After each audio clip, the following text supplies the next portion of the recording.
दरूद मोहम्मद व आले मोहम्मद सल्लल्लाहु औज़ु बिल्लाहिस समीइल अलीम मिनश शैतानिर लईनिर रजीम बिस्मिल्लाहिर रहमानिर रहीम अल्हम्दुलिल्लाहिल मअरूफ मिन गैरि रुयतिन वल खालिक मिन गैरि रबियतिन अल्लज़ी लम यज़ल क़ाइमन दाइमन इल्ला समाउन ज़ातो अबराजिन वला लैलुम दाजिन वला बहरुन साजिन वला अर्ज़ुन ज़ातो मेहादिन वला खल्क़ुन ज़ू इअ्तिमाद वस्सलातु वस्सलाम वत्तहिय्यतु वल इकराम अला नबिय्यिर रहमति व खाज़िनिल मग़फ़िरति व क़ाइदिल खैर वल बरकति व मुन्क़िज़िल इबाद मिनल हलकति सय्यदना व मौलाना अबिल क़ासिम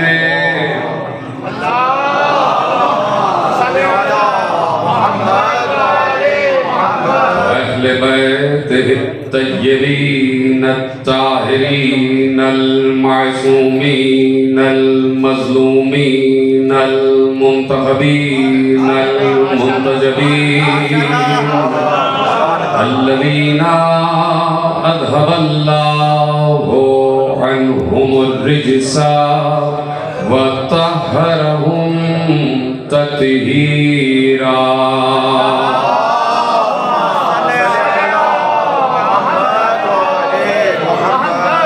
अम्मा बअदु फ़क़द क़ाल अल्लाहु सुब्हानहु व तआला फ़ी महकम किताबिहिल मजीद व फ़ुरक़ानिहिल हमीद व क़ौलुहुल हक़्क़ बिस्मिल्लाहिर रहमानिर रहीम अल्लज़ीना युनफ़िक़ूना फ़िस्सर्राए वज़्ज़र्राए वल काज़िमीनल ग़ैज़ वल आफ़ीना अनिन्नास वल्लाहु युहिब्बुल मुहसिनीन।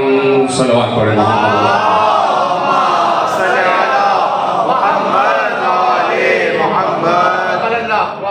परवरदिगार आलम का एहसान अजीम है और इस एहसान अजीम पर उसका जितना भी शुक्र अदा किया जाए वो कम है कि उसने हमें शऊर व मारिफत की उस बुलंदी पर फाइज किया हुआ है कि जहाँ हम दुनिया से आंखें मिलाकर ये कह सकते हैं कि ये हम ही हैं जो जानते हैं कि इंसानों का चुना हुआ कौन होता है और अल्लाह का चुना हुआ कौन है।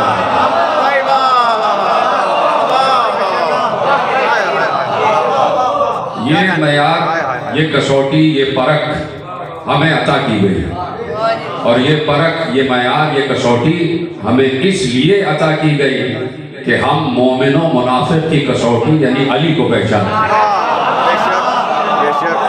जहाँ अली है वहीं पर इस बात की परख भी है कि अंधेरा क्या है और रोशनी क्या है। जहाँ अली बसता है वही दिल ये जानता है कि जुल्मत क्या है और तारीकी क्या है। जहाँ अली है वही ये जानता है कि दिन क्या है और रात क्या है। जहाँ अली है वही दिल ये जानता है कि सच क्या है और झूठ क्या है। जहाँ अली है वही दिल दिल ये जानता है कि नूर क्या है और जुल्मत क्या है। जहाँ अली है वही दिल ये जानता है कि इल्म क्या है और जहल क्या है। जहाँ अली है वही दिल ये जानता है कि जिंदगी क्या है और मौत क्या है। और जहाँ अली है वही दिल ये जानता है कि शहीद होने वाले कौन है और हलाक होने वाले कौन है।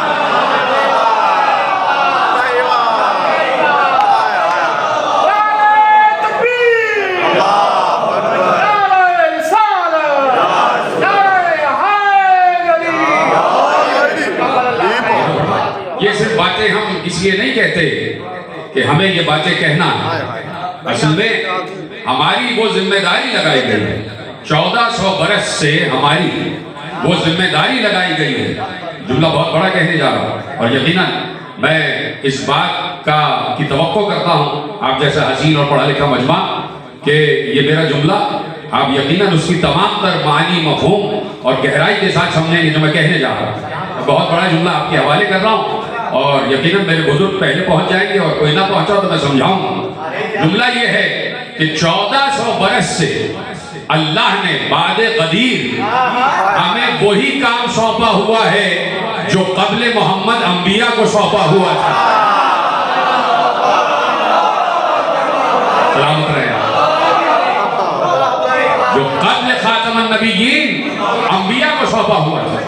1,24,000 कोई नबी ऐसा नहीं गुजरा कि जिसने कलमा हक कहा हो और उस पर पत्थर न मारे गए हो।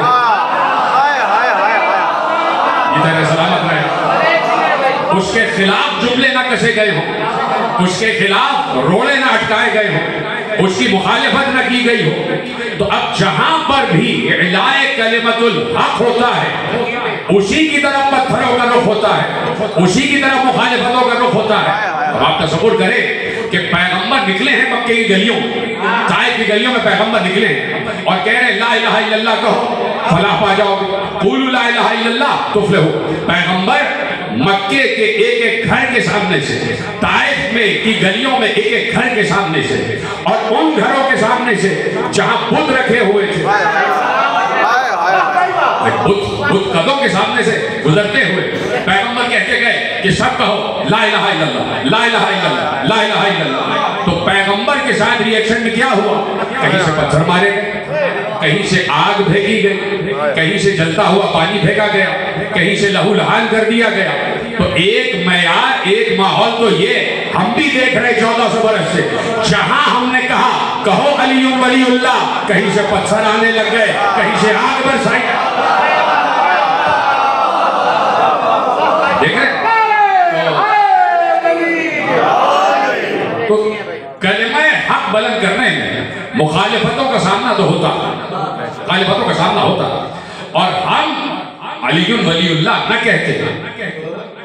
अगर आप यानी मैं और आप करीब होकर बात कर रहे हैं, हम अलीयुन वलीउल्लाह न कहते अगर पैगंबर ने कदीर में हमारी जिम्मेदारी ना लगाई होती। तो समझते हो मेरा सलाम। और जहां तक जुमला नहीं पहुंचा मैं अभी तक पहुंचा देता हूं कि ये पैगंबर ने जिम्मेदारी लगाई। जुमला सुनो। देखिए इस वक्त मैं महफ़िल गुफ्तगू हूं और आप मेरे सामने ये 21 रजब ये दिन है और गुजरती हुई साथ है, जुमे का रोज है। मैं आपसे महफ़िल गुफ्तगू हूं। अब कोई 22 रजब को कहीं बताना चाहे कि भाई इमाम बारगाह है बाबुल मुराद में माजिद रजा आबदी साहब तकरीर कर रहे थे और फला फला फला फला हजरात अल्लामा वकार नकवी साहब हो गए, हमारे मेहदी भाई हो गए, अली मेहदी साहब हो गए, कासिम साहब हो गए और जितने हजरात यहाँ बैठे कोई कहे कि भाई ये अफराद उन्हें सुन रहे थे।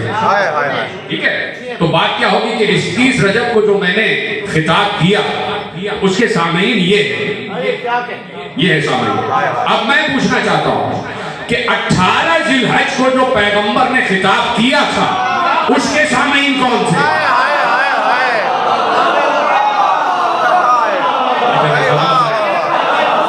यौम गदीर जो पैगंबर ने खिताब किया था सामईन कौन थे? मैं तो नहीं था, आप में से कोई नहीं था। यानी दोस्तों से पैगंबर ने कहा, दोस्तों से पैगंबर ने कहा, दोस्तों से पैगंबर ने कहा कि मेरे भाई को मौला मानो।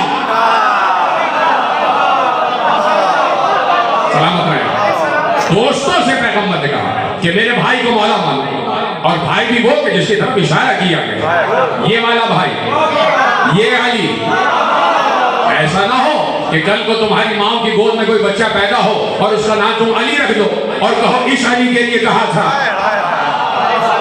दिलाओ कि तुमने अपने बच्चे का नाम अली रख दिया और कह दो कि मन कुन तो मौला हो फ़अली मौला। इसलिए पैगंबर ने फ़अली मौला नहीं कहा, फ़हाज़ा अली मौला, इशारा किया, सीधे हाथ से अली का हाथ बुलंद किया हुआ है और कह रहे फ़हाज़ा अली मौला।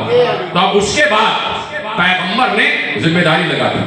जिम्मेदारी हमारी नहीं लगाई। नबी का मंदिर सबका सुना हुआ, कोई नई बात तो आपके हवाले नहीं कर रहा। जिम्मेदारी हमारी नहीं लगाई। जिम्मेदारी में क्या कहा? देखिए खुतबा गदीर आप सबको याद है, मैं सिर्फ आपको याद दिला रहा हूं, मेमोरी रिकॉल हो जाए कि पैगंबर ने कहा, जैसे कह दिया मन कुन तो मौला फ़हाज़ा अली मौला, उसके बाद अली के फज़ाइल बयान किए, तमाम बातें बताई कि अली मेरे इल्म का वारिस है, अली मेरे इल्म का वारिस है, अली मेरी सीरत का वारिस है, अली मेरे किरदार का वारिस है, अली मेरे हिमायल का वारिस है, अली मेरे शिमाइल का वारिस है, अली मेरे इखलाक का वारिस है, अली मेरा जानशीन है, सब कुछ बताया। और अगर अब तुम्हारे ज़हन में कुरान और हदीस और कुरान और सीरत से मुताल्लिक़ कोई बात आ जाए तो अगर मैं ना रहूं तो अली से पूछ लो। ये सब खुद गदीर में आपने पढ़ा हुआ है। और उसके बाद क्या कहा? नाजुक जुमला है तो थोड़ा अदब से कहते हैं। उसके बाद क्या कहा? जो यहाँ मौजूद है वो उन तक पहुंचाए जो मौजूद नहीं है। यानी पैगाम गदीर का इबलाग असहाब की जिम्मेदारी थी। तो अब हमें मुबारकबाद दो ना कि असहाब के जिम्मे जो काम था वो हम अदा कर रहे हैं। इबलाग गदीर की जिम्मेदारी असहाब की थी। असहाब रसूल से कहा कि जो यहाँ मौजूद है वो उन तक पहुंचाए जो मौजूद नहीं है। तो इबलाग है एक मुसलसल, तबलीग है मुसलसल, और आज तक यहाँ तक तबलीग आ गई। फर्शेता बिछा हुआ है। 61 साल तो इसी मजलिस को हो गए। 61 साल में 2 नस्लें परवान चढ़ गए, या अगर कहें तो 3 नस्लें परवान चढ़ गए। जो बूढ़े हो गए, कुछ चले गए, कुछ मौजूद हैं, और कुछ एक नई नस्ल है जो आने वाली है। तो यहाँ पर जुमला आप महफूज कीजिएगा। देखिए यहाँ पर कल भी हम ही बैठे थे, आज भी हम बैठे और कल भी हम ही बैठे।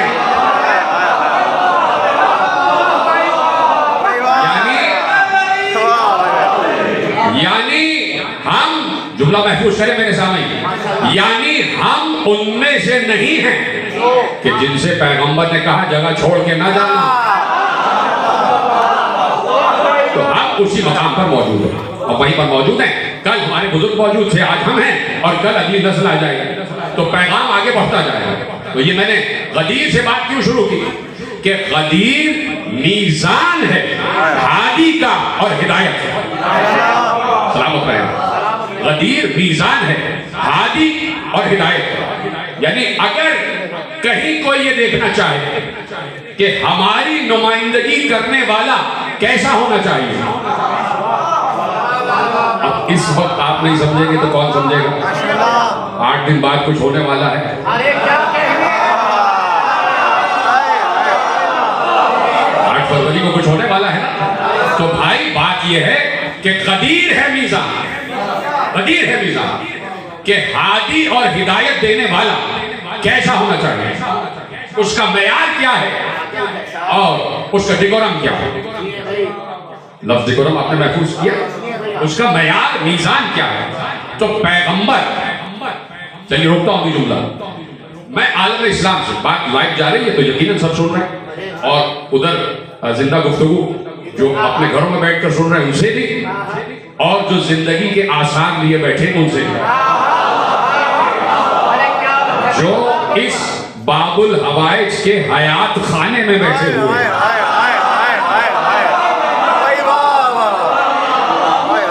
जो मुझसे गालिब अलैहिस्सलाम के हयात खाने में बैठे हुए हैं, इन तक भी बात पहुंच रही है। और जहां तक लोग बैठे सुन रहे हैं उन तक भी बात पहुंच रही है। तो देखिए, मैं उम्मत से ये सवाल करना चाहता हूं, और सवाल का जवाब पूरी उम्मत के पास है, और सवाल का जवाब मैं पहले कह रहा हूं हाँ में है। अभी सवाल नहीं किया, लेकिन सवाल का जवाब हाँ में है। सवाल ये है कि क्या असहाबे किराम पैगंबर से इश्क करते थे? हाँ, जवाब है हाँ। जितने असहाब थे सब पैगंबर से इश्क करते थे।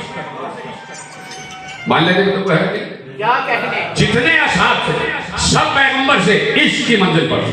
सब पैगंबर से मोहब्बत कर रहे थे। पैगंबर की जुल्फों से मोहब्बत, पैगंबर की जबीन से मोहब्बत, पैगंबर के अबरुओं से मोहब्बत, पैगंबर की आंखों से मोहब्बत, पैगंबर की बीनी से मोहब्बत, पैगंबर के रुखसार से मोहब्बत, पैगंबर के होठों से मोहब्बत, पैगंबर के दंदाने मुबारक से मोहब्बत, पैगंबर की जबान से मोहब्बत, पैगंबर की ज़क़न से मोहब्बत, पैगंबर के गुलू से मोहब्बत, पैगंबर के शानों से मोहब्बत, पैगंबर के हाथों से मोहब्बत, पैगंबर की उंगलियों से मोहब्बत, पैगंबर के दोष पे आ जाने वाली कमली से मोहब्बत।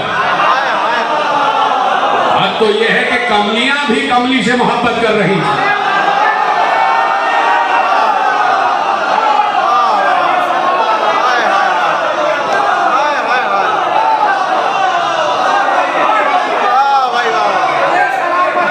हर कमली कुर्बान पैगंबर की कमली पर, लेकिन सब मोहब्बत कर रहे थे।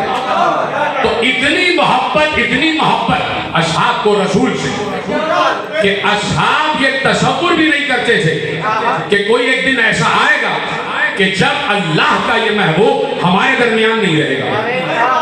असहाब सोच भी नहीं सकते, लेकिन पैगंबर ने बताया कि मुझे भी जानना, मैं भी इस दुनिया को खैर बात कह के विशाल खुदा की मंजिल पर आऊंगा और मैं उस करीब से करीब हो जाऊंगा।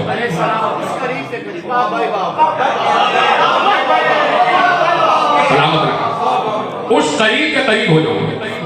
तो अब असहाब परेशान कि भाई ये तो हमारी निगाहें ज़ियारत नूरे पैगंबर से महरूम हो जाएंगे, तो पैगंबर चले जाएंगे तो हम क्या करें? अब जितना इश्क असहाब को रसूल से, उतनी ही मोहब्बत पैगंबर को उम्मत से।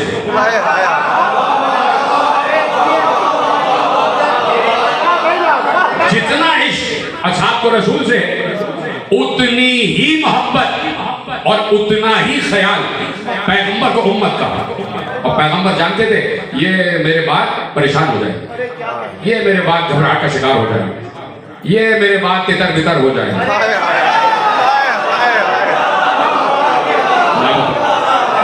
ये मेरे बाद तितर बितर हो जाएंगे। अब आपने बेहतर समझा कि तितर बितर का मतलब क्या है, इसलिए कि पैगंबर ने उन्हीं असहाब को बताया था कि सतफ्तरिक़ु उम्मती अला सलासति सबईन फ़िरक़तन कुल्लुहुम फ़िन्नार इल्ला वाहिद। पैगंबर बता के गए थे कि भाई मेरे बाद मेरी उम्मत 73 फ़िरक़ों में तक़सीम हो जाएगी। इसको कहते हैं तितर बितर होना। मेरे बाद मेरी उम्मत 73 फ़िरक़ों में तक़सीम हो जाएगी। अगर ये हदीस सिर्फ मेरी किताब में लिखी होती तो शायद मैं मिंबर से ना पढ़ता, लेकिन चूंकि बड़े भाइयों ने, बुजुर्गों ने लिखा हुआ है तो मैं इसलिए हवाले करता हूँ। सारे हवाले सबको मालूम है कि भाई पैगंबर ने कह दिया कि मेरे बाद मेरी उम्मत 73 फ़िरक़ों में तक़सीम हो जाएगी। अगला हिस्सा आपको खूब मालूम कि सब के सब जहन्नमी सिवाय एक के। पैगंबर की मुस्नद हदीस है, इसमें किसी को इख्तिलाफ नहीं है। तो अब पैगंबर को मालूम था कि ये मेरे बाद परेशान हो जाएंगे, घबराहट का शिकार हो जाएंगे, उलझन में आ जाएंगे और ये बड़े डिप्रेस हो जाएंगे, ये डिप्रेशन का शिकार हो जाएंगे। तो अब मोहब्बत पैगंबर जो उम्मत से है रसूल को, उसका तकाजा क्या हो? मैं सिर्फ उम्मत से ये बात पूछना चाहता हूँ और दस्ते अदब छोड़ कर कि रसूल को उम्मत से जो मोहब्बत है और असहाब से जो मोहब्बत है, उसका तकाजा क्या है कि पैगंबर, जुमला आपके हवाले, कि पैगंबर ये चाहते हैं कि भाई एक तरफ तो मुझे जाना भी है, एक तरफ तो मुझे पर्दा भी कर जाना है, दूसरी तरफ ये है कि मैं रह भी जाऊं। एक तरफ तो ये है कि मुझे जाना, दूसरी तरफ ये है कि मैं ही रह जाऊं, ताकि ये मेरे बाद डिप्रेस ना हो, मेरे बाद फिराक का शिकार ना हो जाए, मेरे बाद तितर बितर ना हो जाए। चलिए आप चुप हो गए तो मैं उम्मत से एक सवाल करता हूं कि पैगंबर ने कहा कि मेरी सतफ्तरिक़ु उम्मती, मेरी उम्मत, किसी और उम्मत के बारे में बात नहीं करता, मेरी उम्मत 73 फ़िरक़ों में तक़सीम हो जाएगी। तो अब सवाल क्या है क्या पैगंबर ऐसा चाहते थे? सवाल है उम्मत से सवाल कि क्या पैगंबर ऐसा चाहते थे कि उम्मत के 70 फिरकों में तकसीम हो जाए? आप सब ने कहा नहीं, और बिल्कुल सही कहा। पैगंबर ऐसा हरगिज नहीं चाहते कि उम्मत के 70 फिरकों में तकसीम हो जाए। पैगंबर चाहते थे कि कुरान ने क्या कहा, वातसिमू बिहब्लिल्लाह जमीअन वला तफर्रकू। ये हुक्म कुरान है, ये हुक्म कुरान है कि फिरकों में तकसीम न हो। और आज मैं बसत फख्र कह रहा हूँ, बसत फख्र कह रहा हूँ कि मैं हम्बली हूँ, मैं शाफई हूँ, मैं मालिकी हूँ, मैं मुख्तलिफ फिरकों से ताल्लुक रखता हूँ, बसत फख्र कह रहा हूँ। हालांकि पैगंबर ने कहा कि फिरकों में तकसीम ना हो, तो पैगंबर नहीं चाहते थे कि उम्मत फिरकों में तकसीम हो। ठीक है, बात यहां तक आ गई। तो अब जब पैगंबर नहीं चाहते थे कि उम्मत फिरकों में तकसीम हो तो पैगंबर उसका कोई तरीका भी तो बता के गए हो। उसका कोई तरीका बता के भी गए होंगे। अब इन दोनों चीजों को आप जोड़ लीजिए। एक तो ये कि पैगंबर उम्मत की मोहब्बत में ये चाहते हैं कि मैं रह जाऊं, और दूसरे ये कि पैगंबर ये नहीं चाहते कि उम्मत फिरकों में तकसीम हो जाए। तो अब पैगंबर कोई ऐसा तरीका बता के जाएंगे कि जिस पर अमल करो तो उम्मत फिरकों में तकसीम ना हो, और दूसरे ये कि मैं चला भी जाऊं तो इन्हें मेरी जुदाई का एहसास ना रहे। तो उसके लिए एक ही तरीका था, फिरकों से बचने का भी और उम्मत को अपने दरमियान रहने का भी एक ही तरीका था कि पैगंबर ने कहा मन कुन तो मौला हो।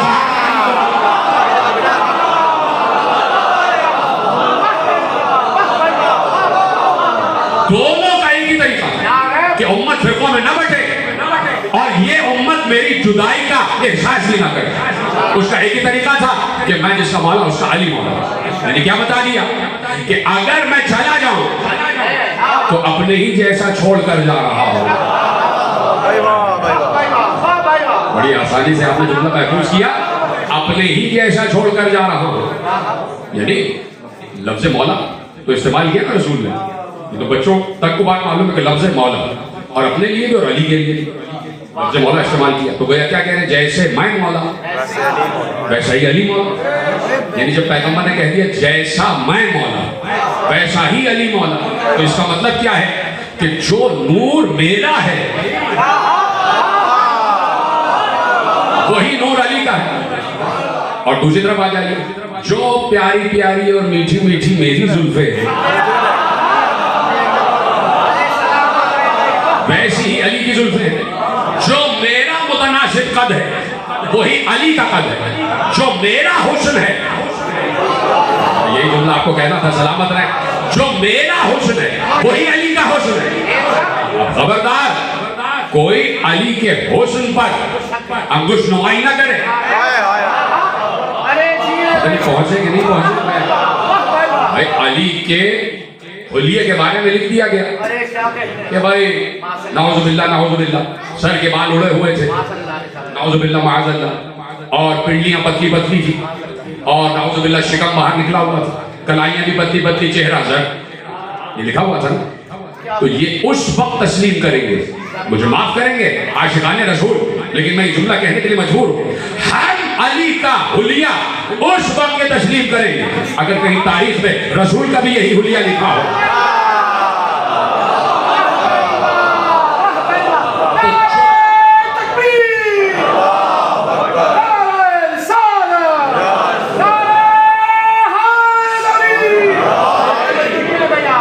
जो हुस्ने रसूल है वही हुस्ने अली है। मैं कैसे अर्ज करूं, देखिए खुदा सबकी बेटियों को बेहतरीन कुफ और बेहतरीन हमसर इनायत फरमाए। देखिए हर बाप ये चाहता कि मेरी बेटी का जो कुफ हो वो हर तरीके से आइडियल हो। समझ गए तो आपको सलाम, नहीं समझे तो उन तक पहुंचाता हूं। हर बाप ये चाहता है कि मेरा जो होने वाला दामाद है वो हर तरीके से नित सुख से दुरुस्त, शक्ल में भी और सीरत में भी, कहीं उसमें कोई ऐब ना हो। ठीक है, बड़े एहतराम से जुमला किया, अपनी दामादी के लिए तो बेऐब तलाश करते,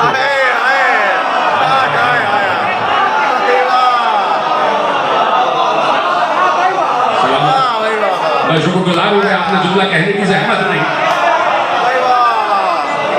हर इंसान ये चाहता है कि मेरा दामाद बेऐब हो, उसमें कोई नक्स ना हो, उसमें कोई कमजोरी ना हो, वो जाहिल ना हो, और वो हसीन, ताकि मेरी बेटी का कुफ हो जाए। किसी को कुफ कहते, किसी को हमसर कहते। तो अब अगर अली हर तरीके से हसीन नहीं थे, शक्लन भी, जाहिरन भी और बातिनन भी, तो आओ मेरे भाई आपके हवाले करता हूँ। शायद चिश्ती रहमान ने एक रिवायत लिखी और वो कहते हैं कि अली मदीने की गली से गुजर रहे थे और ऐसे में एक मुनाफिक अली के सामने आया और उसने अली को रोक कर कहा कि या अली इब्न अबी तालिब, कहा आपने गरीब घराने में शादी कर ली, कोई जहेज भी नहीं मिला। अगर मेरी बेटी से अब्द करते तो मैं मदीने की गलियों को जहेज से भर देता। तो इससे पहली बात तो ये साबित हुई कि सामने वाले को मालूम है कि अली से ज्यादा मदीने में कोई हसीन है नहीं।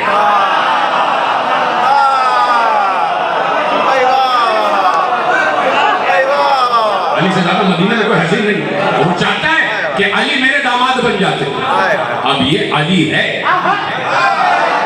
सामने वाला भी ख्याल करे कि ये अली है, अली आला से अली है। तो उसने कहा कि मेरी बेटी से शादी कर लेते तो मैं मदीने की गलियों को जहेज से भर देता। अली को आया जलाल। कैसे हो सकता है कि नबी पर कोई बात चली जाए और अली खामोश रह जाए। अब अली ने अपना इख्तियार दिखाया, जाके पढ़ो, नबी जब तक हयात रहे तो अली बहुत कम बोले, अली ने खुतबा भी कोई नहीं दिया और अली ने मौजूदा भी कोई नहीं दिखाया जब तक रसूल ने नहीं कह दिया। जब तक रसूल ने कहा अली ने कोई मौजूदा नहीं दिखाया। ये अदब रिसालत था, ये अदब रसूल था, ये एहतराम रिसालत था कि जब बड़ा हो तो छोटा गुफ्तगू नहीं करता। तो अब अली कैसे खामोश रह जाए कि नबी पर बात चली गई और अली खामोश रह जाए। एक बार अली को जलाल आया और अली ने कहा देख आसमानों की तरफ। उसने आसमानों को देखा तो आसमानों के दरीचे खुले। खुदा की कसम कहीं ये नहीं लिखा कि अली ने इशारा किया हो। साइंटिस्ट ने लिख दिया कि अली ने बस इशारा किया देख आसमानों की तरफ, और जैसे ही देखा तो अली का इशारा आसमान समझे, आसमानों के दरीचे खुले और हजार मलाइका हाथ में हाथ, ऊंटों की, हर मलक के हाथ में एक ऊंट की निहार और हजारों ऊंट जिनकी तादाद का कोई अंदाजा नहीं, और हर ऊंट पर जन्नत के जेवरात लगे हुए। अली ने कहा तू बात करता है, सुन, हाज़ा जिहाज़ फातिमा ज़हरा, ये है फातिमा का जहेज।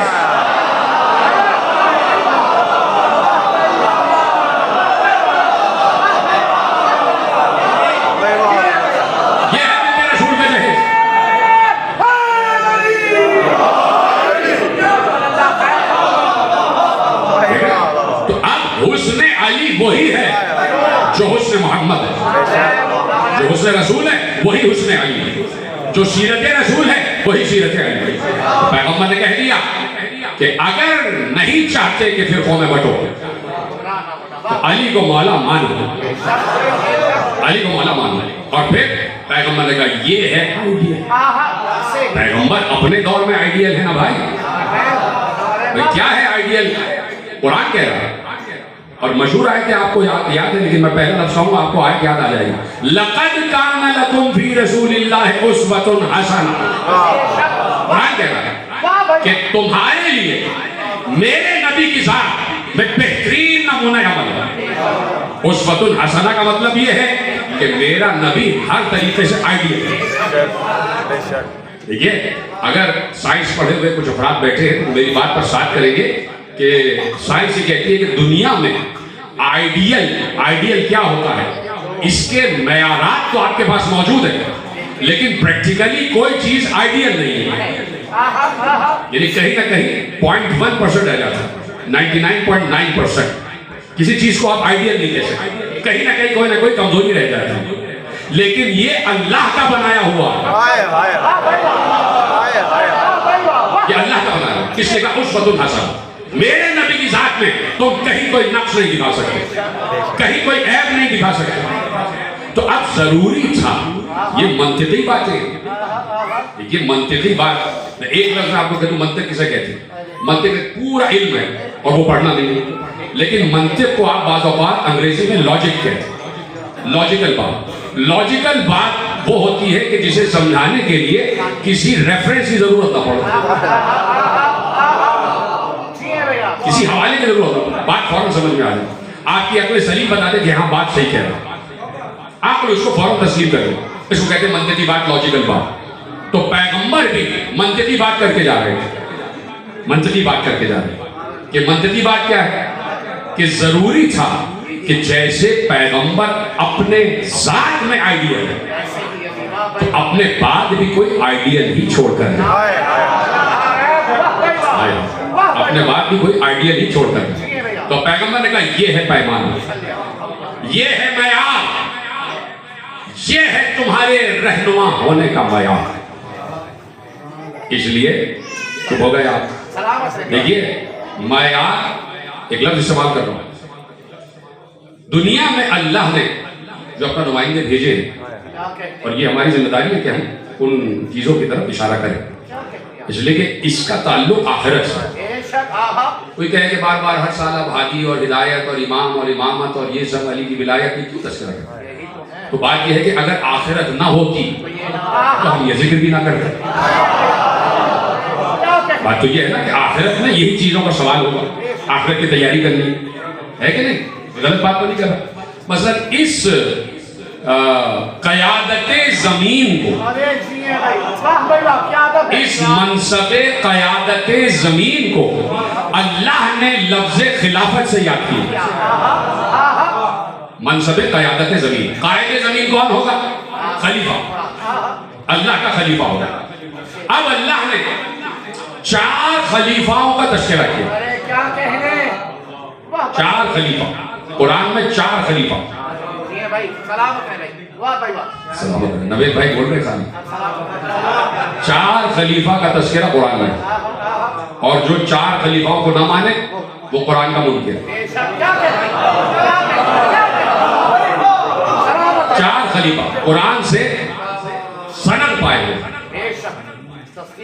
ऑथेंटिसिटी की मंजिल। कुरान में 4 खलीफाओं का जिक्र है, और 4 खलीफा मानना, जरूर मानना।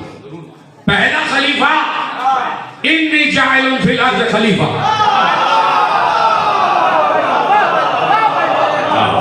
मैंने फौरन ही आपकी तशवीश और तफ्तीश को खत्म कर दिया कि कैसा उठ के इतना न लग जाए कि क्या कह रहे हैं। तो पहला खलीफा इन्नी जाइलुन फिल अर्ज़ खलीफा, पहला खलीफा आदम।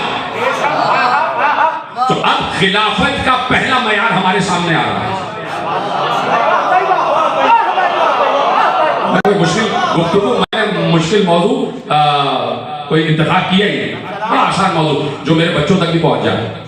पहला खिलाफत का मयार अल्लाह ने दिया कि खिलाफत का एक मयार ये है कि आदम जैसा हो। खिलाफत का एक मयार ये है कि आदम जैसा हो। तो आदम की क्या खुसूसियत है? अल्लमा आदम अल अस्मा कुल्ला, हमने आदम को कुल के कुल अस्मा का इल्म दिया। तो खिलाफत इलाहिया का पहला मयार क्या है? इल्म, और इल्म हलाकत से बचाता है।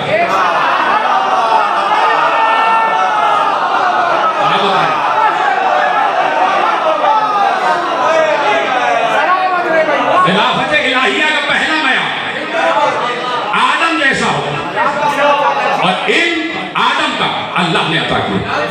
आदम ने किसी फरिश्ते के मदरसे से नहीं पढ़ा था।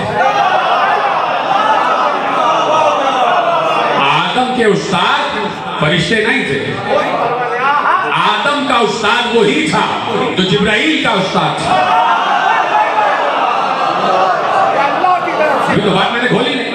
तो पहला खलीफा अज़रूए कुरान आदम, कोई इनकार नहीं कर सकता। मैं कुरान से बात कर रहा हूं, कुरान से दलील दे रहा हूं। इन्नी जाइलुन फिल अर्ज़ खलीफा, हम जमीन पर खलीफा बना रहे। इन्नी, मैं, ये नहीं कहा कि तुम चुनो।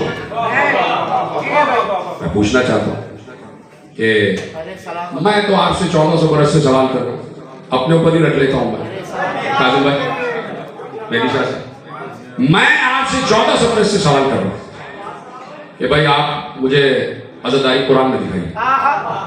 मैं आपसे 1400 बरस से पूछ रहा हूँ, मातम कुरान में दिखाओ, मजलिस कुरान में दिखाओ, अलम कुरान में दिखाओ, झूला कुरान में दिखाओ, ताजिया कुरान में दिखाओ, ताबूत कुरान में दिखाओ।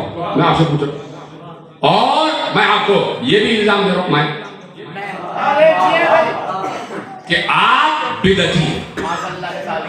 जो चीज कुरान से साबित नहीं है, सीरत से साबित नहीं है, आपने वो सब चीजें की, इसलिए आप बिदअत कर रहे हैं, और बिदअती काफिर होता है। तो मैं बहुत आहिस्तगी से, अदब से, अब आप मुझसे सवाल कर लीजिए, एक सवाल, बहुत से सवाल आते हैं, सिर्फ एक सवाल आप मुझसे कर लीजिए कि जरा तुम हमें इलेक्शन तो कुरान से दिखा दो।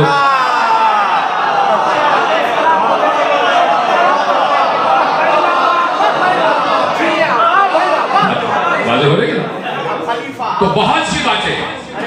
अब उसी में एक मयार कि भाई खिलाफत अर्जी का पहला मयार आदम, हमारा पहला खलीफा है आदम। तो अब हम जिसे नुमाइंदा बनाएंगे उसके मयार में इल्म बहुत जरूरी है, इल्म बहुत जरूरी है। आदम अलस्मा, सिर्फ ये नहीं, कुल्ला, यानी अल्लाह ने बखालत नहीं की, अल्लाह ने बखालत नहीं की। देखिए हर चीज की एक जिद मैंने अभी शुरू में बयान किया, तो बखील की जिद है गनी। सबसे पहला गनी भी अल्लाह है, तो अल्लाह ने गनी होने का मयार भी दे दिया, कोई चीज अपने पास रखना नहीं। अल्लाह ने कुल के कुल अस्मा का इल्म दे दिया कि ये है हमारा पहला खलीफा। तो पहला खलीफा आदम, और उसका मयार क्या है कि इल्म होना चाहिए, कुल के कुल अस्मा का इल्म होना चाहिए। अब दूसरा खलीफा कुरान से, कुरान से दूसरा खलीफा, पहले खलीफे का मयार क्या है कि इल्म में कामिल हो। दूसरा खलीफा आज़म कुरान कौन है? या दाऊद इन्ना जअलनाका खलीफतन फिल अर्ज़, ए दाऊद हमने आपको जमीन पर खलीफा बनाया। और फिर क्या कहा? हाय हाय, फहकुम बैनन नास, इंसानों के दरमियान आदिल से फैसला करना। यानी दूसरा खलीफा होने का मयार क्या है कि आदिल हो, अदालत दाऊद जैसी हो, तो अदले दाऊदी मशहूर होना चाहिए।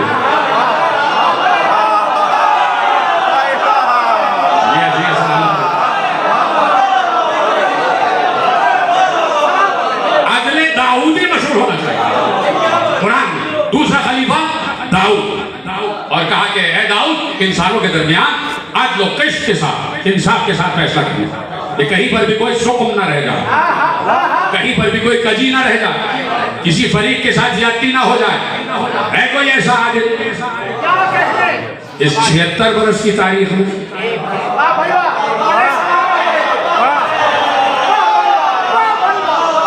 है कोई ऐसा इस 76 बरस की तारीख में जिस मुल्क में हम रहते हैं? तो दूसरा खलीफा दाऊद, कहा कि भाई खिलाफत का मयार आदिल भी, आदिल होना चाहिए, और उसके फैसले में अल्लाह की रज़ा शामिल हो, अल्लाह की रज़ा शामिल हो। तो है तीसरा खलीफा आज़म कुरान। एक बार मूसा चले दूर की तरफ, तो हारून का बाजू पकड़ के कहा उखलुफनी फी कौमी, तुम मेरे बाद मेरी कौम पर मेरे खलीफा बन जाओ। तो तीसरा खलीफा हारून।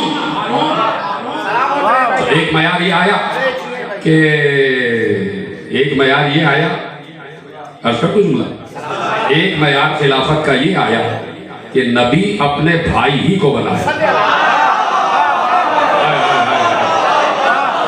ये तरह सलामत रहे, मेरे बाद मेरी कौम पर तुम मेरे खलीफा बन जाओ। तो तीसरा खलीफा हारून। अब देख रहे हैं मयारात क्या है, मयारात क्या है। अब बीच में जितने भी हैं सबके सब खलीफा। यहाँ तो वैसे ही पाकिस्तान में सबके सब खलीफा, जिसको देखो खलीफा बनता है, सभी खलीफा बन रहे होते। ये वो वाले खलीफा खिलाफत की बात नहीं, कि मोहल्ले के खलीफा बन गए और फलाने के खलीफा बन गए। सलामत रहे भैया, वाह और भाई मैंने तो एक दौर में पंजाब में सुना कि ये जो नाई को भी खलीफा कहते हैं। जी भैया, तवज्जो है। सलामत रहे। अब पहली खिलाफत हजरत आदम, दूसरी खिलाफत हजरत दाऊद, तीसरी खिलाफत हजरत हारून। तो 4 खलीफा हैं, चौथे आहा, 4 खलीफा हैं। पहला खलीफा अल्लमा आदम अलस्माअ कुल्लहा इन्नी जाइलुन फिल अर्द खलीफा। दूसरा खलीफा या दाऊद इन्ना जअलनाका खलीफतन फिल अर्द। तीसरा खलीफा उखलुफनी फी कौमी। और चौथा खलीफा मन कुन्तु मौलाहु फहादा अलीयुल्लाह।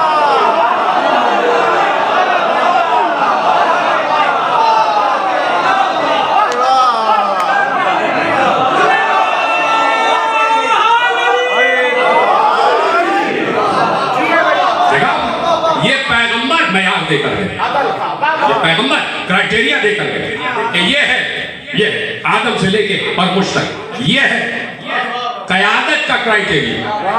अब मैंने लफ्ज बदल दिया, अनीस ठेस ना लग जाए आप गीलों को।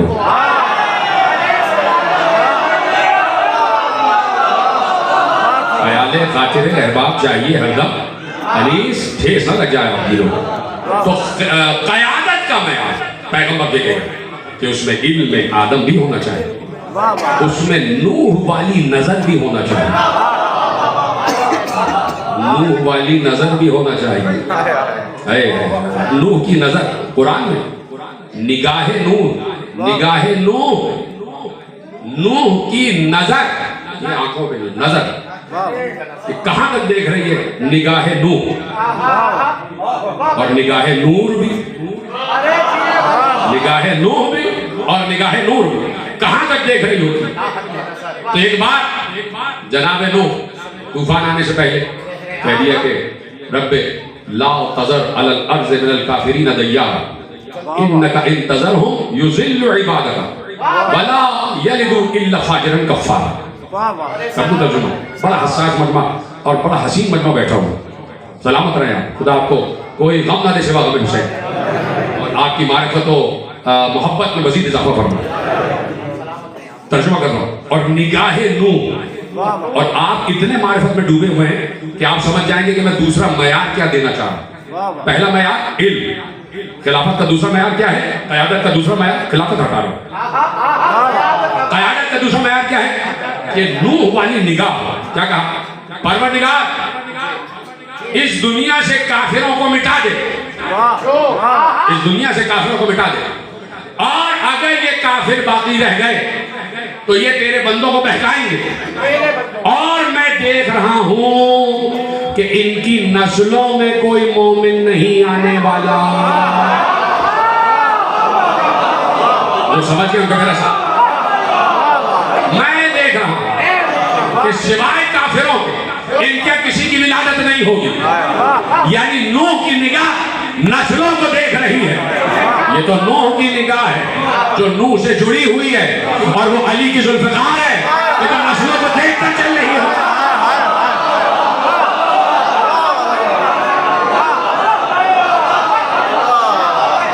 तो नस्लों को देख कर चल रही है। तो अब क़यादत का दूसरा मयार ये है कि नूह वाली निगाह भी, कि नस्लों को देख रहे हो, नस्लों को। अब फिर तीसरा मयार क्या आया? हजरत इब्राहिम, हजरत इब्राहिम कि हमने इब्राहिम को मलकूत तक बुलंद किया, हमने मलकूत तक बुलंद किया। यानी क़यादत और कायद वो हो कि जो मलकूत तक बुलंद हो। मलकूत तक कौन लोग बुलंद है? और जाके पढ़िएगा, मेरे मकतब के हर आलिम ने लिखा कि हजरत इब्राहिम जब मलकूत समावात वल अर्श पहुंचे, कज़ालिका नूरी इब्राहिम मलकूत समावात वल अर्श, हमने ऐसे दिखाया इब्राहिम को मलकूत समावात वल अर्श, आसमान और जमीन का मलकूत हमने ऐसे दिखाया। पहुंच गए मलकूत पर, देखा कि मलकूत क्या है। मलकूत कहते हैं आलम लाहूत। लाहूत, लाहूत का मतलब क्या है? जहां उसके सिवा कोई ना हो। लाहूत, जहां उसके सिवा जो आलम अल्लाह ने अपने लिए मखसूस किया हुआ। उसको कहते हैं आलम लाहूत। और मलकूत किसे कहते हैं? मलकूत भी आलम लाहूत ही की एक शाख है।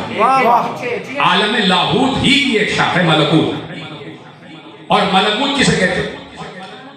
अभी मसलन मैं मेहदी शाह साहब क्या बैठा हुआ था, तो कमरे में एक स्क्रीन लगा हुआ और उसमें 1 2 3 4 5 6 7 8 9 कैमरों का हाल है।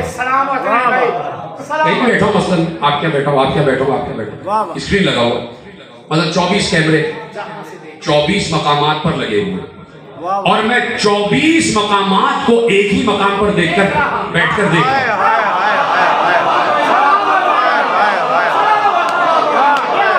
24 पूरे शहर में फैले हुए मकामात को मैं एक ही कमरे में बैठकर देख रहा हूं। इसको कहते हैं मलकूत। भाई हर शहर में कमांड एंड कंट्रोल सेंटर कायम है।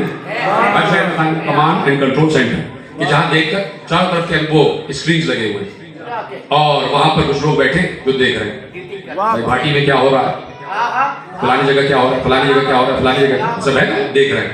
तो उसको कहते हैं कमांड एंड कंट्रोल सेंटर। तो कायनात के कमांड एंड कंट्रोल सेंटर को कहते हैं मलकूत। कायनात के कमांड एंड कंट्रोल सेंटर का नाम है मलकूत। वहां से पूरी दुनिया का मुशाहिदा होता है। नहीं पहुंचे आप? चूंकि मलकूत पर पहुंच गए तो इब्राहिम के सामने पूरा आलम, दो आलम समझते हैं आप? एक ये आलम और एक वो आलम। मावरा यानी वो आलम से मुराद ये नहीं कि ये आसमान है, ये आसमान पूरा एक आलम है। उससे मावरा जो है वो है दूसरा आलम। इसीलिए हम दो आलम के रसूल कहते हैं, दो आलम के रसूल कहते हैं। ठीक है, तो अब कायनात का कमांड एंड कंट्रोल सेंटर, और वहां पर अल्लाह ने इब्राहिम को बुलंद किया, वहीं से मलकूत कंट्रोल में आ जाता है। जो वहां बुलंद हो जाएगा वो मुक्तदर हो जाएगा। मुक्तदर का मतलब क्या है? कुदरत याफ्ता। कोई इतना मुश्किल जुमला नहीं। मुक्तदर का मतलब क्या है? जिसके पास कुदरत आ जाए। मिन जानिब अल्लाह, हर काम बेइज़्निल्लाह। अल्लाह के अलावा जो भी है, जो भी काम कर रहा है वो बेइज़्निल्लाह हो रहा है, यानी अल्लाह के अलावा जो भी उसका हादी है।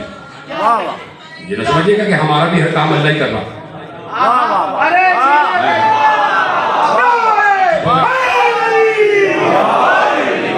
एक बहुत बड़े इमाम आ गए, मेरे छठे इमाम जाफर सादिक सल्लल्लाहु अलैहि वसल्लम जो है ना, तो कोई सवाल पूछना चाहते थे मेरे छठे इमाम से, और बड़े इमाम वो आए और थे वो शागिर्द इमाम सादिक ही के। तो पहुंचाए ना भाई, तो उन्होंने एक सवाल किया मेरे मौला सादिक से। अब चूंकि आप खामोश हुए तो इसलिए, क्योंकि ये बात कहना बहुत जरूरी है, जो मैं बात समझा दूं। बात चूंकि मेरे मुंह से निकल गई तो उसकी तौज़ीह जरूरी है कि हमारे काम नहीं, अंबिया जो काम कर रहे हैं वो बेइज़्निल्लाह कर रहे हैं। हम अपने कामों को नहीं कह सकते कि हर काम बेइज़्निल्लाह हो रहा है।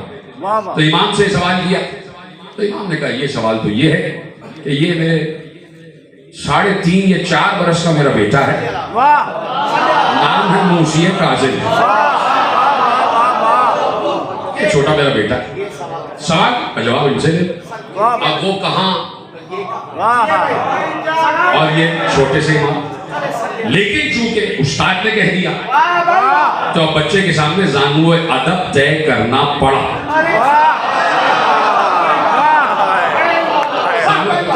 मैं सवाल पूछना चाहता हूँ, पूछिए क्या सवाल है?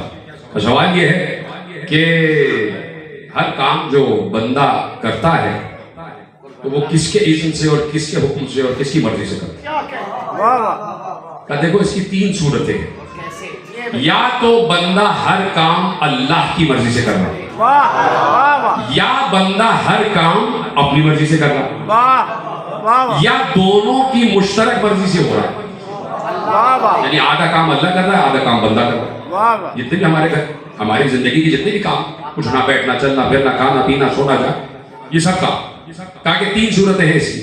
या तो हर काम अल्लाह की मर्जी से इंसान कर रहा है, या अपनी मर्जी से कर रहा है, या फिर दोनों की मुश्तरक मर्जी, इसमें अल्लाह की मर्जी भी है और बंदे की मर्जी का। सुनो, अगर पहली सूरत हुई कि हर काम अल्लाह की मर्जी से हो रहा है, तो फिर अल्लाह को कोई हक नहीं है किसी को अजाब देने का।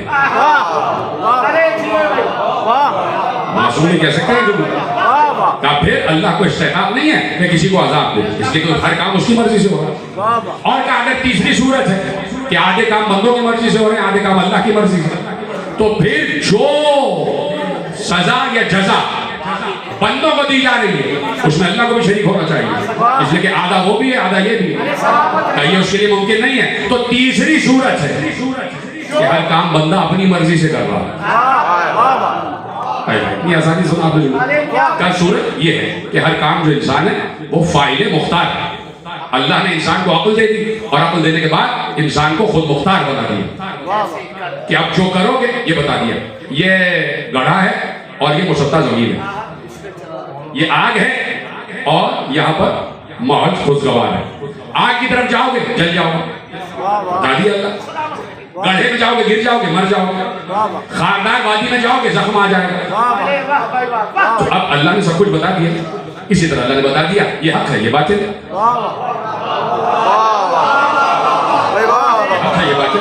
बता दिया और फिर इंसान को खुद मुख्तार कर दिया कि अगर इजाजत हो तो एक जुमला आपके हवाले करो। देखिए अली से एक सवाल किया गया था मेरे मौला से कि मौला ये बताइए कि इंसान कितना मजबूर है और कितना खुद मुख्तार, कितना मजबूर और कितना खुद मुख्तार। तो अली ने फलसफा दिया और इस फलसफे को मेरे दोस्त याद रखे।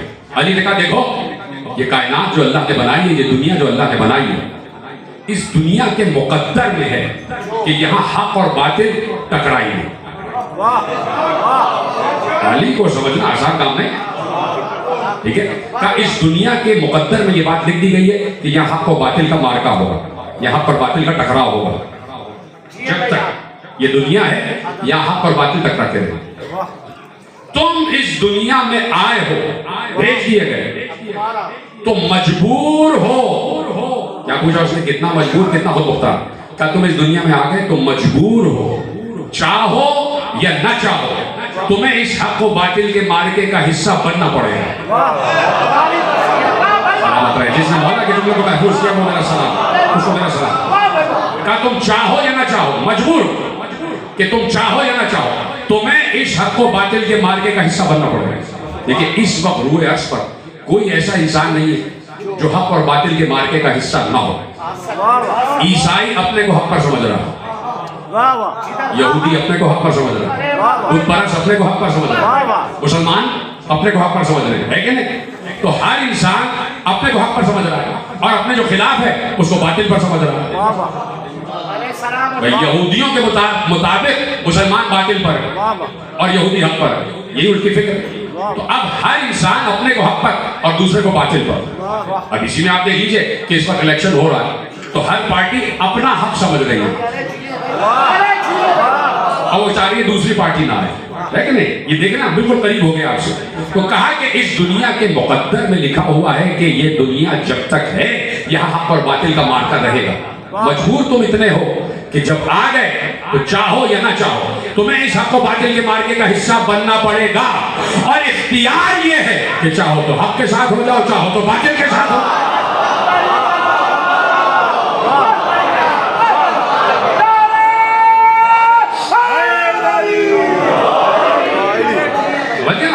तो अब यही सूरत मेरे साथ में इमाम ने भी बताई कि जब वो इख्तियार की ये मंजिल है कि इंसान को अल्लाह ने अक्ल दे दी और खुद मुख्तार करार दे दी, खुद मुख्तार करार दे दी। तो आप पलटते हैं वापस कि हर काम अल्लाह के इज़्न से हर नुमाइंदा इलाही कर रहा होगा।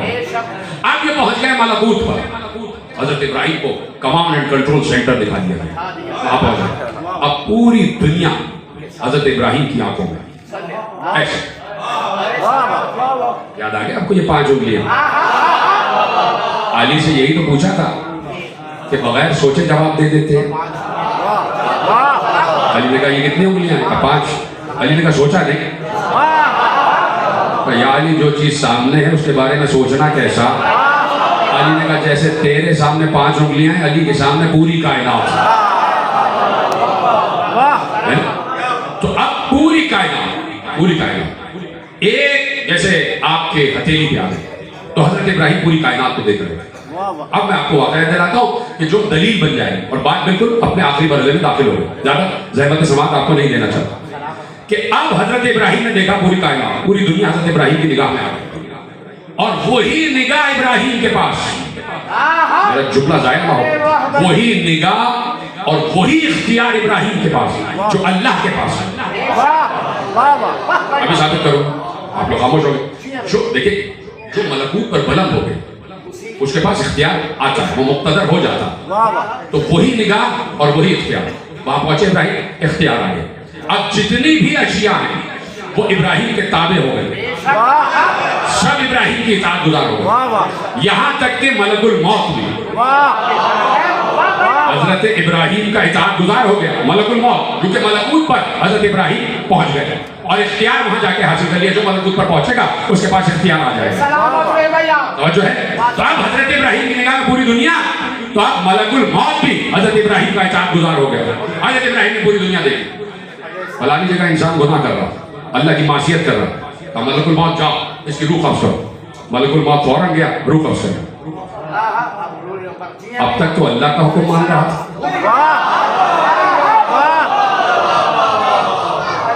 तो अब क्या हुआ, चूंकि मलकूत पर पहुंच गए, तो अब जो इख्तियार मलकूत पर है, मसलन इसको ऐसे समझ लीजिए कि मसलन ये बच्चा यहाँ बैठा हुआ, अभी बैठा, इसके पास कोई इख्तियार नहीं, लेकिन अगर ये सदर मुमलिकत की कुर्सी पर बैठ जाए, उस ओहदे पर आ जाए, तो जितना इख्तियार सदर मुमलिकत का है वो इसके पास, जो सदर बन जाएगा इख्तियार के साथ बनेगा। भाई हमारे पास इख्तियार क्यों नहीं, इसलिए कि हम सदर नहीं है,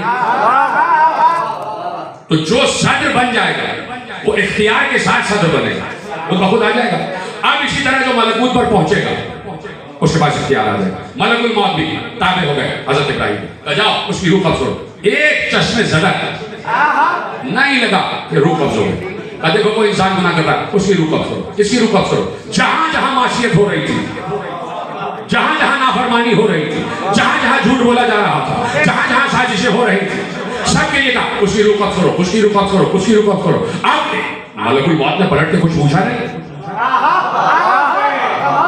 इसलिए कि मजाक नहीं है, इसलिए कि साहिब मलकूत कह रहा, साहिब मलकूत कह रहा, इसकी रूह कब्ज़ करो, इसकी रूह कब्ज़ करो, इसकी रूह कब्ज़ करो।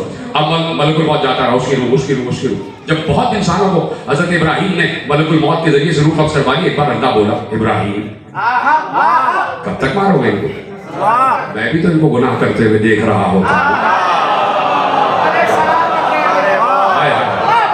यानी मलकूत पर आने के लिए मिजाजे साहिब मलकूत होना लाज़िमी है।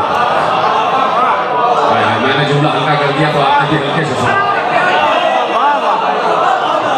मिजाज भी उसी जैसा हो।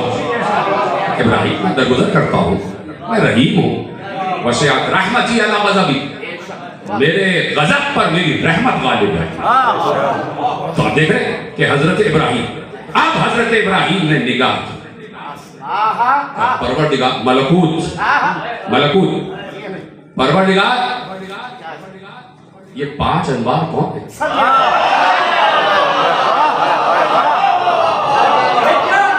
मलकूत पहले से 5 अनवार, इब्राहिम पहचाना नहीं, इसका मतलब है 5 यकजा थे। इब्राहिम मैं महमूद हूँ, ये अहमद है, मैं अली आला हूँ, ये अली है, फातिर समावात वल अर्ज़ हूँ, ये फातिमा, मैं मोहसिन हूँ, ये हसन है, मैं कदीम अल एहसान हूँ, ये हुसैन है। कहा कि हजरत इब्राहिम ने फिर गौर से देखा तो इन 5 के साथ 9 अनवार और नजर आए, इन 5 के साथ 9 अनवार और नजर आए। ये 9 कौन है? ये हुसैन की ज़ुर्रियत में आने वाले 9 इमाम, हुसैन की ज़ुर्रियत में आने वाले 9 इमाम। 9 और 5 कितने हो गए? 14 का नूर मलकूत पर देखा, यानी मलकूत मलकूत है ही 14 की वजह से।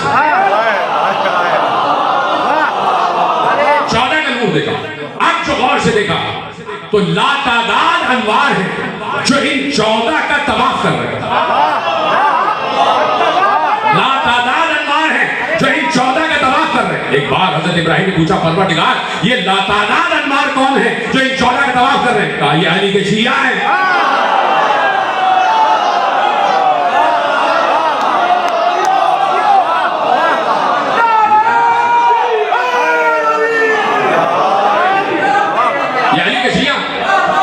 अब सलाम हो जनाब इब्राहीम की हिकमत पर, जनाब इब्राहीम की मारिफत पर। मुल्ला सीखे हजरत इब्राहीम से कुछ। अभी मैं इस जुमले की दलील दूंगा। हजरत इब्राहीम ने 14 को देखा तो कुछ ना बोले। जब इनके गिर्द तवाफ करने वाले लाखों अनवार को देखा, का परवरदिगार ये कौन? का ये अली का शिया। तो फौरन का परवरदिगार मुझे भी अली का शिया बना दे।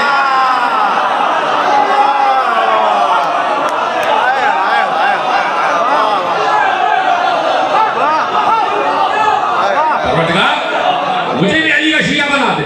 तो अब ये कैसे हो सकता है कि दोस्त कहे और दोस्त ना माने? इब्राहीम तो दोस्त है ना अल्लाह के, दोस्त कहे और दोस्त ना माने। क्या परवरदिगार मुझे भी अली का शिया बना दे। तो मासूम ने कहा, फौरन अल्लाह ने कहा, इन्ना मिन शियअतिही इब्राहीम। इब्राहीम हमने तुम्हें शिया बना दिया, इब्राहीम उसके शियों में से है। की आयत आ गई, इन्ना मिन शियअतिही इब्राहीम। इब्राहीम को अली का शिया बना दिया। तो जनाब इब्राहीम की निगाह तो देखो, जब 14 को देखा तो ये ना कहा कि मुझे इन जैसा बना दे। जब अली के शियों को देखा तो परवरदिगार मुझे भी अली का शिया बना दे।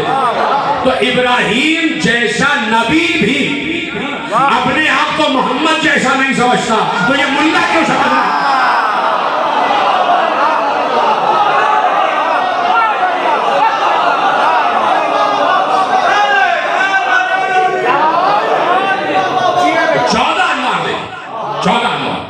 तो अब जो मलकूत पर 14 हैं वो थे नहीं, थे नहीं, हैं तो 14 के 14 जो मलकूत पर है, तो वो भी मुक्तदर। मैं ये लफ्ज़ जानबूझ के सुना रहा हूं कि अगर मेरी बात पे यकीन नहीं है तो आप घर जाके लुगत खोल के देखिएगा कि मुक्तदर कहते किसको? साहिब कुदरत, साहिब इख्तियार, इसके पास अल्लाह की तरफ से कुदरत आ जाए। तो ये 14 के 14 मुक्तदर। तो जब हर वक्त ये मलकूत पर, एक मिनट है आपके पास, देखिए ये बात तय है और ये बात लिखी हुई है कि जब भी किसी इलाही नुमाइंदे को मोजिज़ा दिखाना होता है तो उसे जरूरी है कि वो मलकूत पर बुलंद हो। बज़ाहिर दुनिया को जमीन पर दिखाई देता है, लेकिन चूंकि कमांड एंड कंट्रोल सेंटर वहां पर है तो बातनी तौर पर, रूहानी तौर पर वो वहां होता है और इख्तियार वहां से इस्तेमाल करता है। दुनिया को यही दिखाई दे रहा होता है। तो पैगंबर ने चांद को 2 टुकड़े किया, अबू जहल देख रहा था ये मोहम्मद खड़े हुए हैं, लेकिन नूर मोहम्मद मलकूत पर था। हर नबी को मलकूत पर बुलंद होना होता है। वो बज़ाहिर दुनिया को यही दिखाई देता है, लेकिन असल जो रूह है, हकीकत है और हकीकत नूर है, वो मलकूत पर होता है, कमांड एंड कंट्रोल सेंटर पर होता है। मैं कैसे अर्ज करूं मेरे अजीजों, फजाइल पढ़ो, मसाइल नहीं। एक बार कुछ कैदियों को कैद खाने में भेजा गया और कहा गया कैद खाने में एक कैदी है, उस पर जाकर तलवारों से वार करो। और कैदियों को इतना नशा पिला दिया गया कि कहा कि ये नशे में हम, अगर उस कैदी को मार भी दिया गया तो हम कहेंगे इन्होंने नशे में मार दिया। नशे में इतना नशा, उन सिपाहियों को इतना नशा पिला दिया गया और कहा कैदी है एक कैद खाने में, जाके उस पर तलवार चलाना शुरू करो और टुकड़े टुकड़े कर दो। अब कैदी भी तो मलकूत पर है ना, सलामत रहे, कैदी भी तो मलकूत वाला है। अब समझ रहा है कौन आ गया? मेरा 7वां इमाम चादर ओढ़े कैद खाने में है।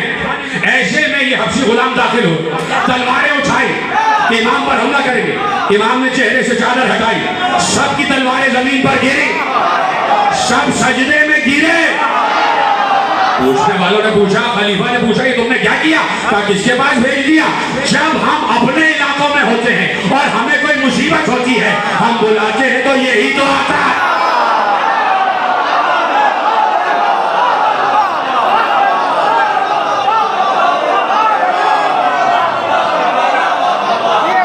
जब हम पुकारते हैं यही आता है। और बज़ाहिर कैद खाने के जो कैद खाने के दरबान हैं, बज़ाहिर मेरे 7वें इमाम को कैद खाने में देखते हैं, लेकिन इमाम पूरी दुनिया में जहां कोई मुसीबत में पुकारे मेरा बाबुल हवाइज मौला पहुंच रहा। ये कोई आसान लक़ब नहीं है बाबुल हवाइज हो जाना। बाबुल हवाइज हो जाना आसान लक़ब नहीं है। हाजतों का दरवाजा मखसूस हो गया दिन बुध का मेरे मौला मुर्शिद काज़िम के लिए। किस गुर्बत में मेरे मौला, किस गरीबुल वतनी में मेरे मौला को माना गया। गरीबुल वतनी, गरीबुल वतनी किसे कहते हैं कि कोई जनाजे को कांधा भी न दे सके, कोई जनाजे को कांधा भी न दे सके।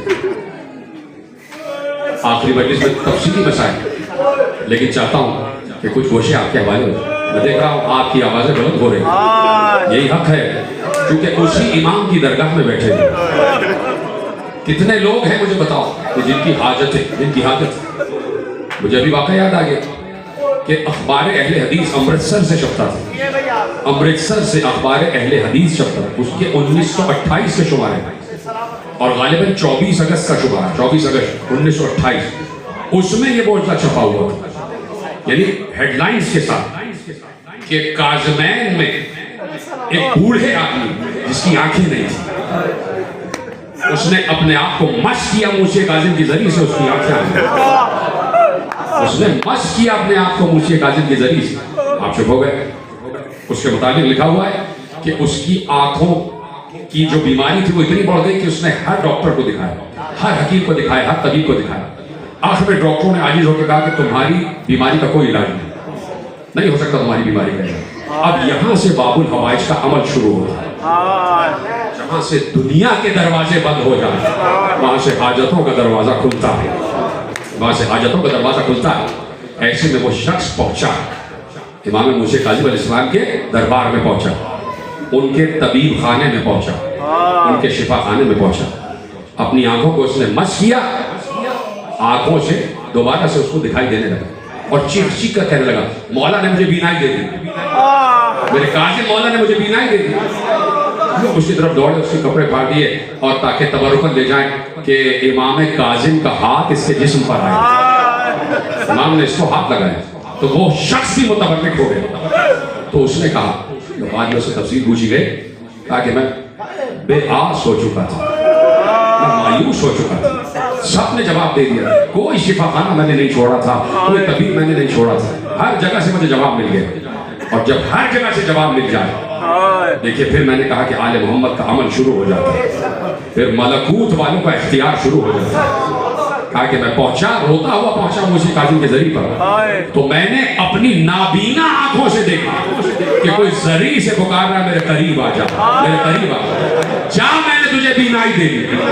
कहा उसी वक्त मेरी बीनाई वापस आ गई। ये कोई मामूली बातें नहीं है। मैंने इसलिए कहा कि अखबार में छपा हुआ वाकया, कोई अगर गेजेटियर्स पढ़ने का शौकीन है तो जाके पढ़े, मैंने शुमारा भी बता दिया। ये है हाजतों का दरवाजा।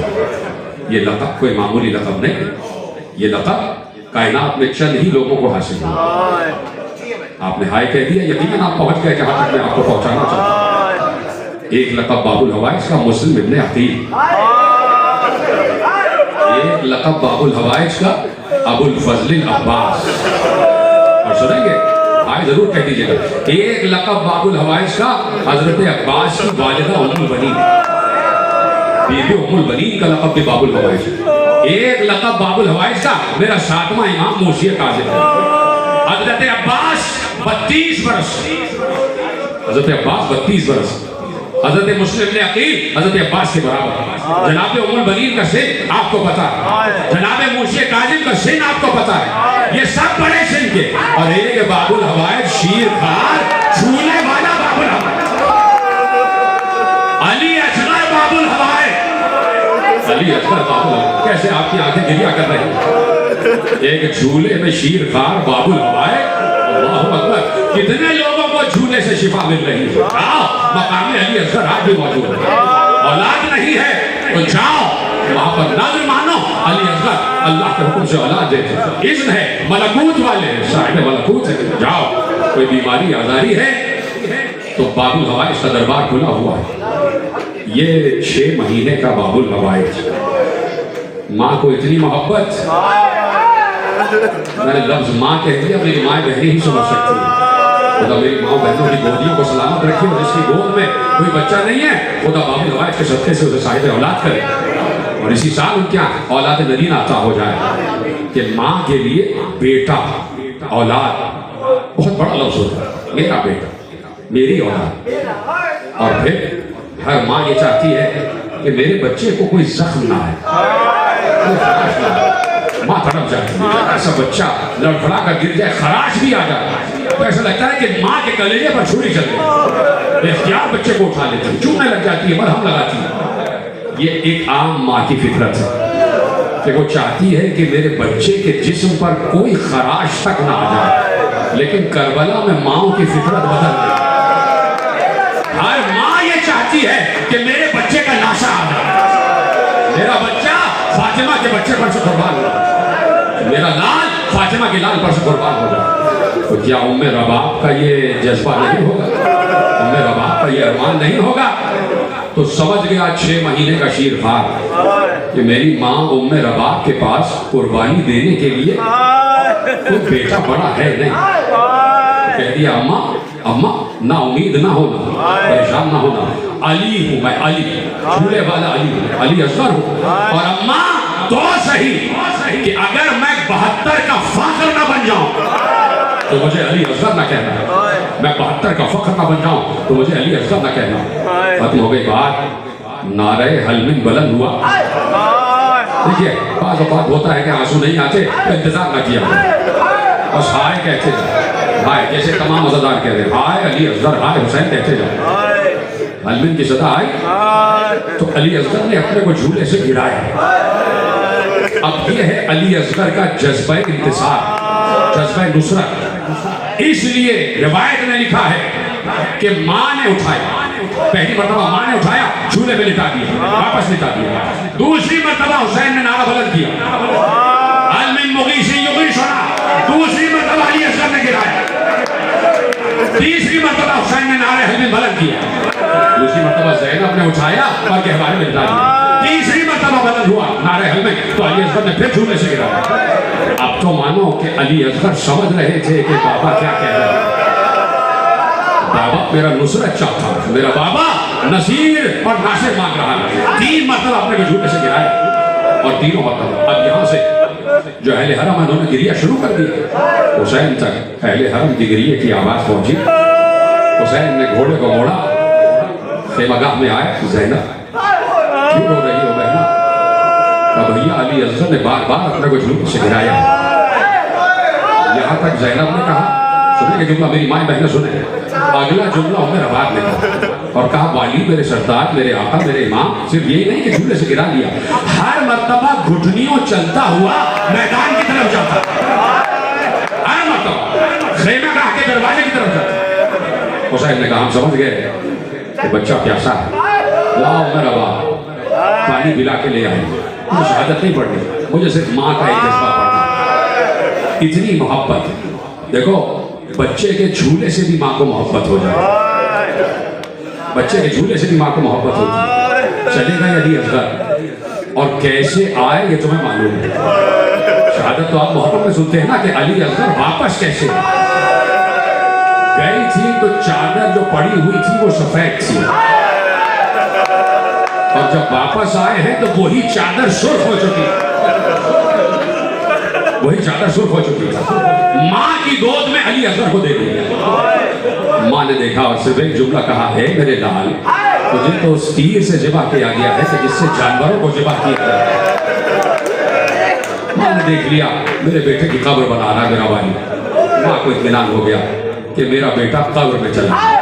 माँ के सामने कब्र बन गई, लेकिन खुदा किसी माँ को ये मंजर न दे।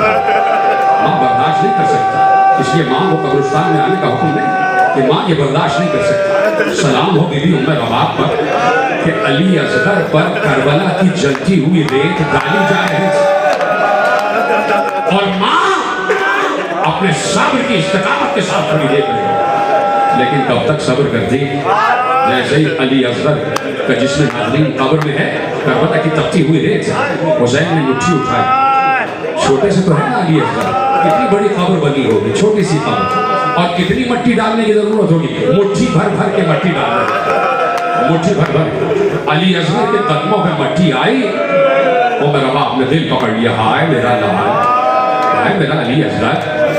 अली असगर के शिकम पे मट्टी पड़ी, और मेरा बाप ने कलेजा थाम लिया है मेरे लाल, मैं अपने अरमान दिल में लिए हुए हूँ।